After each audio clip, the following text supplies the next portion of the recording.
You can love someone and still choose to say goodbye to them. You can miss a person every day and still be glad that they're no longer in your life.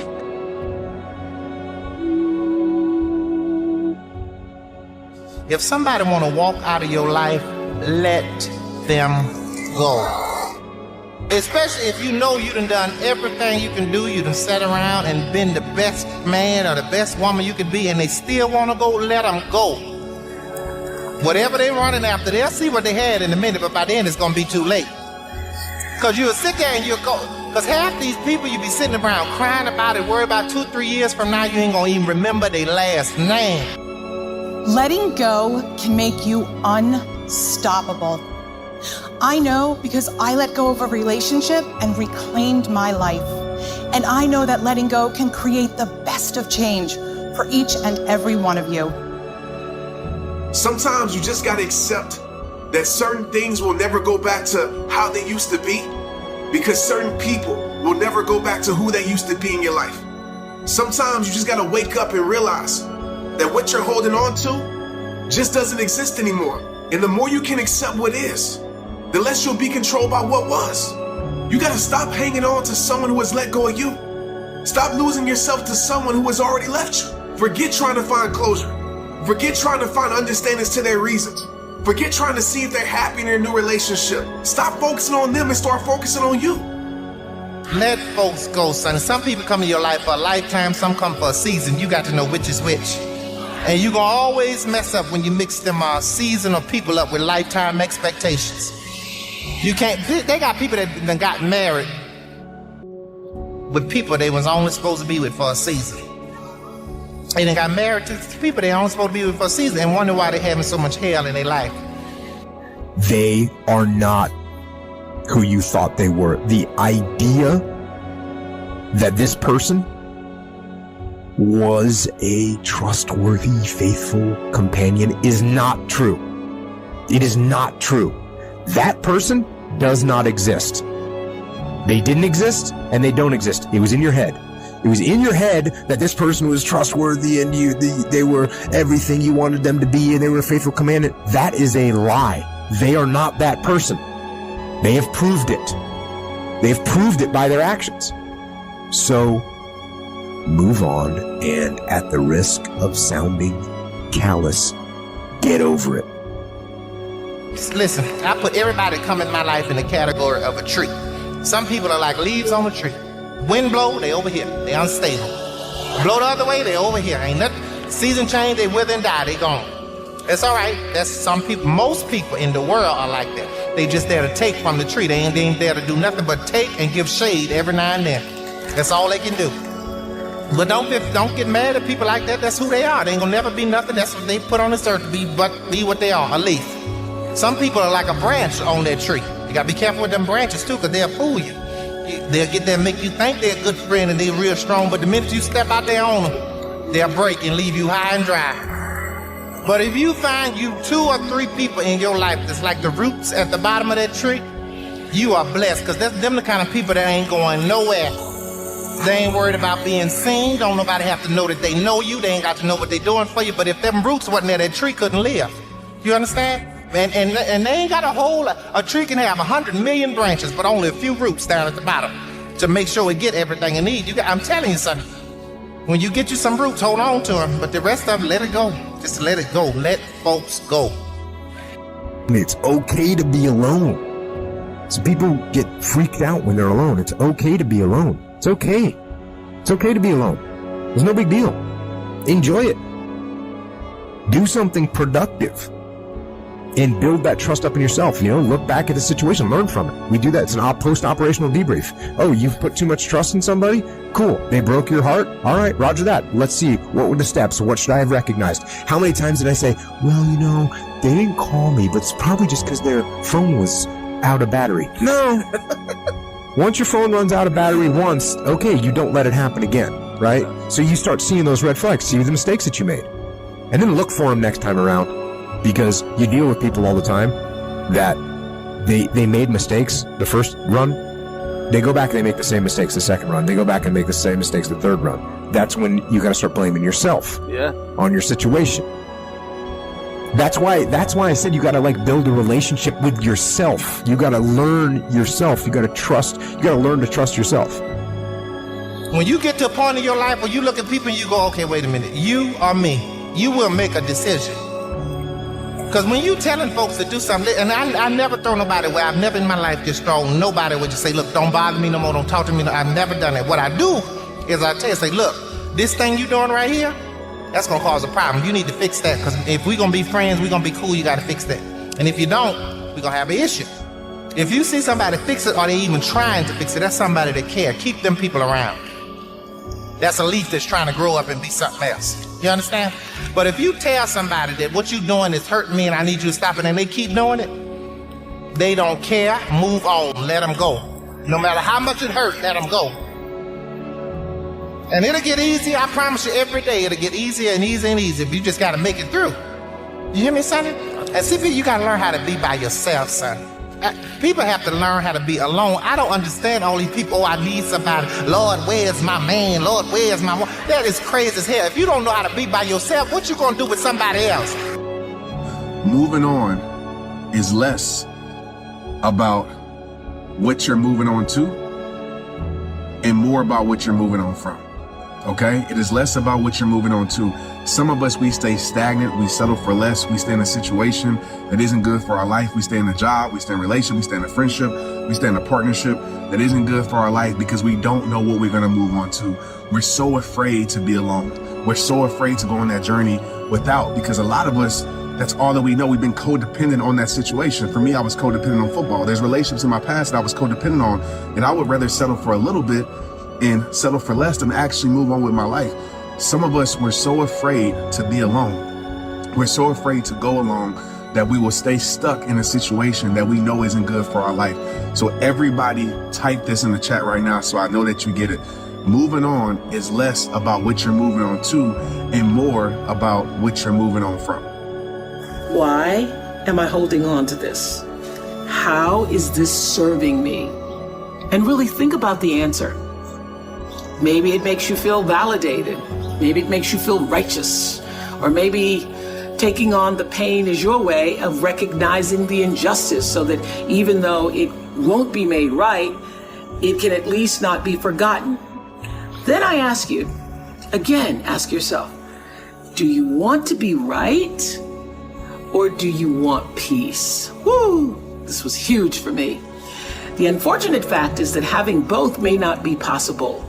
And also, you may never get your moment of righteousness, so why wait for it? Choose peace.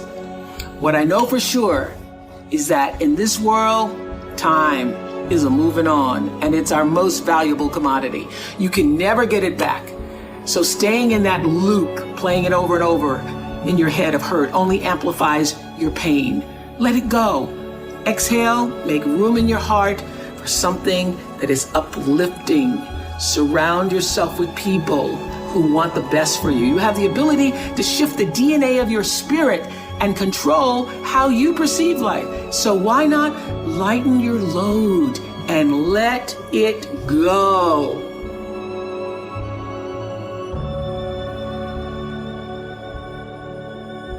People who love you don't treat you badly.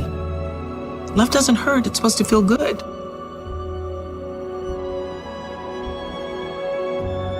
Ladies, take the blame off yourself. Men are really, really good at that. Making you think something wrong with you. Oh, real men don't really operate like that. But you got so many men out here from these broken homes. You got so many men out here that ain't had a father figure, that didn't tell them what real men really do. That real men buckle down. That real men meet a woman and put her on a pedestal and treat her like a queen. Real men get taught this. When you don't have a man that's been taught that, you're dealing with a man that don't have all the qualities of manhood. I just wanted to highlight that abuse is unacceptable, and I lived it for 10 years with my abuser, my then husband, and it's something that I felt very ashamed about.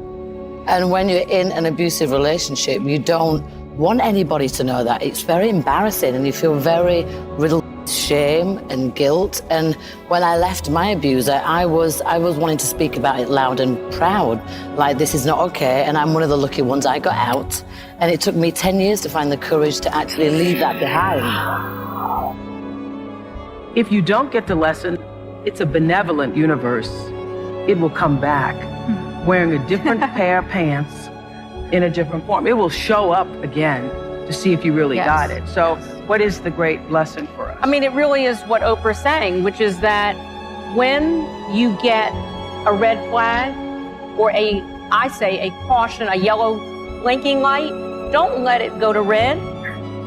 Get it when it's yellow, when the caution is there, that's saying something doesn't feel right. Check in with your friends. Ask them what they think about who you're with. And I'll tell you something, we don't want to do that. We don't want to ask our friends. And I always say this, if you're living a life and having a relationship that you can't tell your friends about what's happening in your relationship, something's wrong. If you've got to keep the secret, something's wrong. It means because I don't want you to know that he's calling me a B. He doesn't really mean that. He only does that when he drinks too much. He's not really an alcoholic. That only is because he was stressed last week. Well, last week turns into every kind of day. So part of it is, again, gathering a community, and I call it a truth commission. I have a truth commission in my life, folks who will tell me the truth even when I don't want to hear it.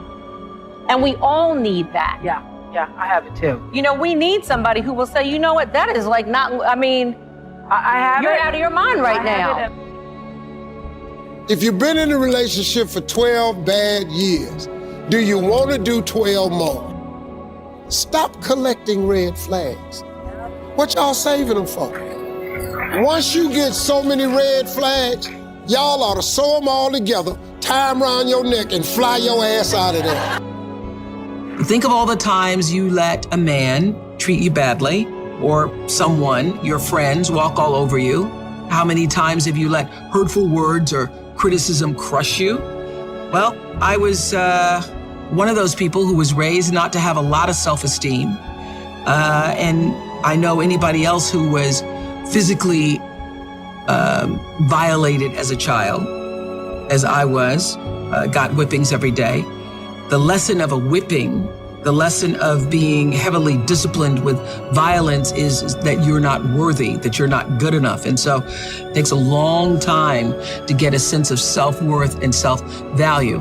And so I was in my 20s doing what everybody in their 20s does and looking for love in all the wrong places and looking to be validated by somebody else's view of who I was and wanting them to say, I'm okay. Yes, you're okay. You're okay. And I've done some really embarrassing, ridiculous, crazy-ass things over the years, holding onto the bumper of a Datsun Z like I could actually keep him from pulling off. And I remember one time he had left and slammed the door on my hand, and I had, just like a lot of women, had the barrier of, well, you can say anything to me, but you cannot hit me. You cannot hit me. He didn't hit me, but the door slammed on my hand, and I thought, well, that's coming close. That's coming very close. And I remember the door slamming on my hand, falling to the floor, and in front of me was a mirror. And I saw myself on the floor with my hand now bruised and thinking, I have become the woman that I watched my cousin Alice be my whole life as a kid. The only difference is that I'm battered in spirit. And the next step is going to be, who knows? So lying there on the floor is the moment I made that decision that I have now become a woman that I never imagined myself to be. And I got to figure out how to get myself out of this. And that was the beginning of the lesson, which is I'm hoping happens to you tonight. Frequent breakups and makeups, high highs and low lows. As tension rises, so does volatility. Tearful, frustrated fights followed by emotional makeups. Hateful and hurtful comments like, you're worthless, I'm not even sure why I'm with you. Followed quickly by apologies and promises it will never happen again. By this point, you've been so conditioned to this relationship roller coaster that you may not realize how unhealthy and maybe even dangerous your relationship has become. It can be really hard to see when unhealthy love turns towards abuse. But it's fair to say that the more of these markers your relationship might have, the more unhealthy and maybe dangerous your relationship could be. And if your instinct is to break up and leave, which is advice so many of us give our friends when they're in unhealthy relationships, that's not always the best advice. Time of breakup can be a real trigger for violence. If you fear you might be headed towards abuse or in abuse, you need to consult with experts to get the advice on how to leave safely. But it's not just about romantic relationships, and it's not just about violence. Understanding the signs of unhealthy love can help you audit and understand nearly every relationship in your life. For the first time, you might understand why you're disappointed in a friendship, or why every interaction with a certain family member leaves you discouraged and anxious. You might even begin to see how your own intensity and jealousy is causing problems with colleagues at work. Understanding is the first step to improving. And while you can't make every unhealthy relationship healthy, some you're going to have to leave behind. You can do your part every day to do relationships better. And here's the exciting news. It's actually not rocket science. Open communication, mutual respect, kindness, patience, we can practice these things every day. And while practice will definitely make you better, I have to promise you it's also not going to make you perfect. I do this for a living. Every day I think and talk about healthy relationships, and still I do unhealthy things. Just the other day, as I was trying to shuttle my 4 kids out the door amidst quarreling, squabbling, and complaints about breakfast, I completely lost it. With an intentionally angry edge, I screamed, "Everybody just shut up and do what I say. You are the worst. I'm going to take away screen time and dessert and anything else you could possibly ever enjoy in life." Anybody been there? Volatility, belittling. My oldest son turned around and looked at me and said, "Mom, that's not love." For a minute, I really wanted to kill him for calling me out, trust me. But then I gathered myself and I thought, you know what, I'm actually proud. I'm proud that he has a language to make me pause. I want all of my kids to understand what the bar should be for how they're treated, and to have a language and a voice to use when that bar is not met versus just accepting it. If you're going to be successful in life, you got to understand that there's a sense of urgency, that there are only 86,400 seconds in a day. And you got to not only operate in them, you got to do it quick. You got to do it fast. You got to do it in a hurry. Why? Because there's somebody else who's on the same track you on. Somebody else, they're on the same path that you on. It's somebody else just like you trying to do it. And sometimes they're working just as hard as you're working. They're putting in just as much sweat, just as much tears, just as much blood. But you just got to do it what? You got to do it faster than they do it. You got to do it quicker than they do it. You have greatness within you.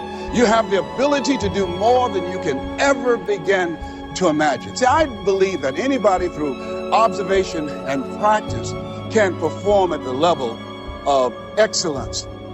But when you're pursuing your greatness, you don't know what your limits are, and you act like you don't have any. So I say to you, you have something special. You have greatness within you. That's why I wake up at 3 o'clock in the morning, because if you're getting up at 6, you might be smarter than me. You hear me? You might. You might have more privilege than me. You might. You might have more resources than me. You might. But I'm going to get up earlier than you, and I'm going to do it quicker than you do it. I'm going to do it faster than you do it. So by the time you get up with all your resources, by the time you get up with all your privilege, by the time you get up with all your stuff, I've already finished the race. Are you hearing me? It's not just about finishing. Sometimes it's about finishing fast. And you don't have as much time as you think you have. And so you got to pick up the pace. Pick up the pace. You walking too slow. Pick up the pace. You moving too slow. Pick up the pace. If you want to finish, sometimes you can't just finish. You got to finish fast. I refuse to die an unlived life. Your dreams, your goals, your passions will not just happen to you. You have to live it out. You have to grind it out. You have to work it out. You're different. You're one of the ones that'll get down dirty in the mud to fight for your dreams. It's not what you don't have. See, I was focused on what I didn't have. don't have a college degree, don't have any credentials, never worked for a major corporation. I was focused on the negative things and said, negative things are the things that you see when you're not focused on your goal. What do you come with? What is it that you have within you? When the dream is big enough, the odds don't matter. Look at a man the way that he is. He only becomes worse. But look at him as if he were what he could be. Then he becomes what he should be.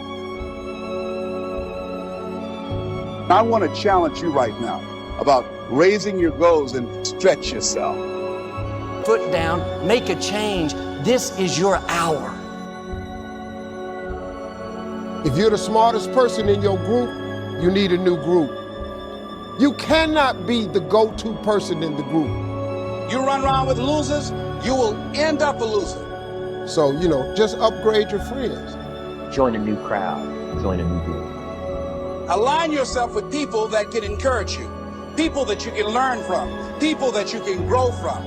You want to align yourself with people who think like you, people who dream like you, people that are stretching and searching and seeking some higher ground in life. Always strive to get on top in life because it's the bottom that's overcrowded. See, it's easy to be on the bottom. It doesn't take any effort to be a loser.